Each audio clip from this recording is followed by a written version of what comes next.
Graça e paz, irmãos e irmãs. É muito bom ter você aqui. Vamos ao estudo das pedras preciosas. Muito obrigado por sua audiência. Vamos ao conteúdo. Safira. Parte 3. Comparemos jaspe com safira. A palavra-chave que estivemos vendo na pedra preciosa anterior, jaspe, que tem que ver com o Pedro, que é o primeiro fundamento, quando o Senhor perguntou a todos: quem dizem os homens que é o Filho do Homem? Havia muitas opiniões. Você é Elias, Jeremias, alguns dos profetas, outros diziam que era Belzebu, isso eles não contaram, mas se dizia também. Mas vós, quem dizem que sou eu?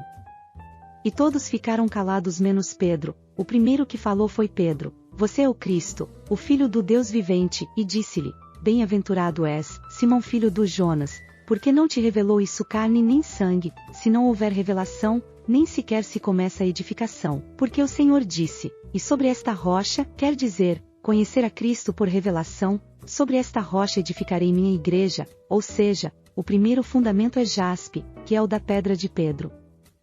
Para edificar terá que começar por revelação, mas uma vez que há revelação, sabem o que faz a revelação, sabem o que faz a luz.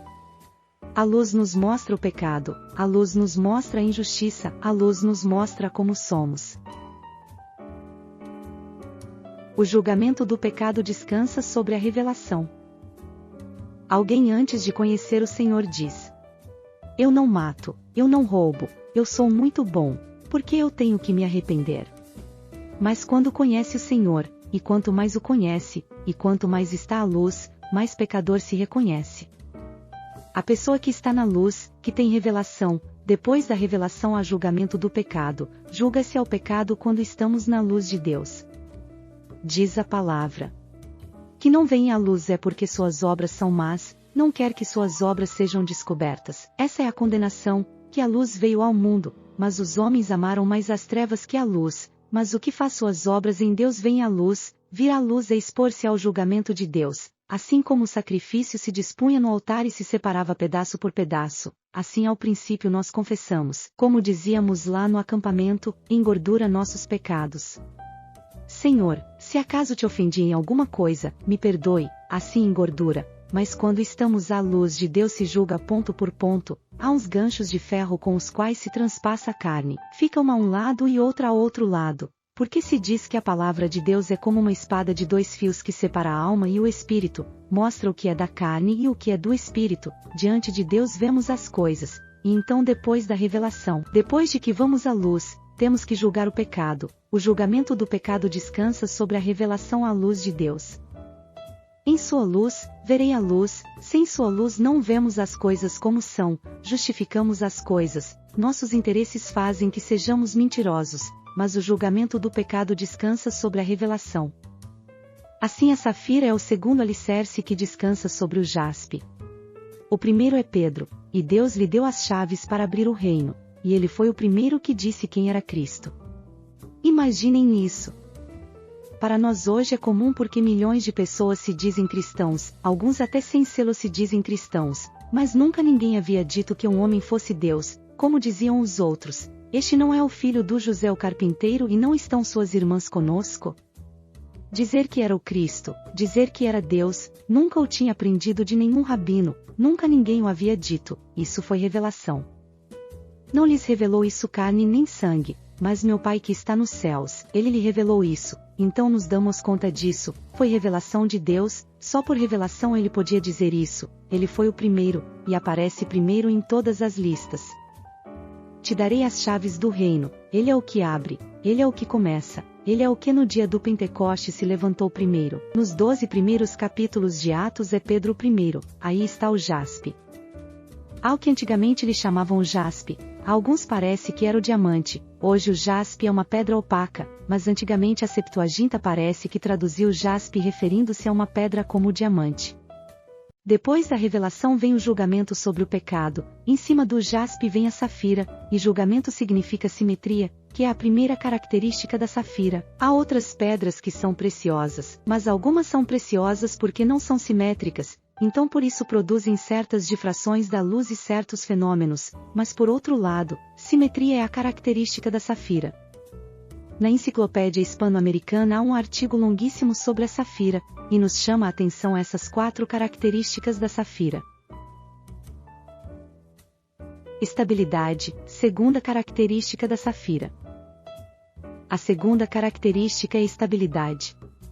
Os compostos químicos da safira, que têm a ver com os enlaces de alumínio com oxigênio principalmente, fazem-no tão estável que dificilmente perde sua estabilidade ou se converte em outra coisa ou se degenera, é algo muito estável. O Senhor diz que Ele estabelece seu trono sobre a justiça, quer dizer que a estabilidade é consequência da justiça. A segunda característica da safira é a estabilidade, e justamente não há nada mais estável que o trono de Deus, e o trono de Deus é safira, precisamente nos mostra a estabilidade. Vamos ver isso no capítulo 24 de Êxodo, e depois vamos ver como se relaciona a safira com o julgamento de Deus ao pecado. Diz Êxodo 24:1 em diante, para entender melhor o contexto. Depois disse a Moisés: sobe ao Senhor, tu e Arão, Nadab, e Abiú, e 70 dos anciãos de Israel, e olhem esta frase, e adorai de longe. Porque a gente atropela tudo, não nos damos conta, o Senhor tem que nos ensinar como nos comportar quando entramos em sua presença, como diz em Eclesiastes, quando for à casa de Deus, guarda seu pé, não te apresse a pronunciar palavra com sua boca, porque Deus está no céu e você sobre a terra. Seja cuidadoso, irmão, não seja imprudente, se tiver luz ande com cuidado. E só Moisés se chegará ao Senhor, mas eles não se cheguem, nem o povo suba com ele. Porque aqui o que está revelando não é necessariamente a graça, aqui é a lei. O que diz a lei? Não roubarás, não matarás, não mentirás, não fornicarás, não adulterarás, não darás falso testemunho, etc, etc. Amarás ao Senhor sobre todas as coisas, quer dizer, a santidade de Deus, o julgamento de Deus ao pecado, o não de Deus. Julgamento de Deus contra o pecado. Veio, pois, Moisés, e contou ao povo todas as palavras do Senhor, e todos os estatutos. Então o povo respondeu a uma voz, e disse: todas as palavras que o Senhor tem falado, faremos. Moisés escreveu todas as palavras do Senhor, e levantou-se pela manhã de madrugada, e edificou um altar ao pé do monte, e 12 monumentos, segundo as 12 tribos de Israel, e enviou alguns jovens dos filhos de Israel, os quais ofereceram holocaustos e sacrificaram ao Senhor sacrifícios pacíficos de bezerros. E Moisés tomou metade do sangue, e a pôs em bacias, e a outra metade do sangue espargiu sobre o altar. E tomou o livro da aliança e o leu aos ouvidos do povo, e eles disseram: tudo o que o Senhor tem falado faremos e obedeceremos. Como era o tempo da lei, eles pensavam que podiam, o Senhor ia lhes dizer que necessitava seu pecado ser julgado em um cordeiro, mas eles não entendiam ainda. Então tomou Moisés aquele sangue, e espargiu-o sobre o povo, e disse: eis aqui o sangue da aliança que o Senhor tem feito convosco sobre todas estas palavras.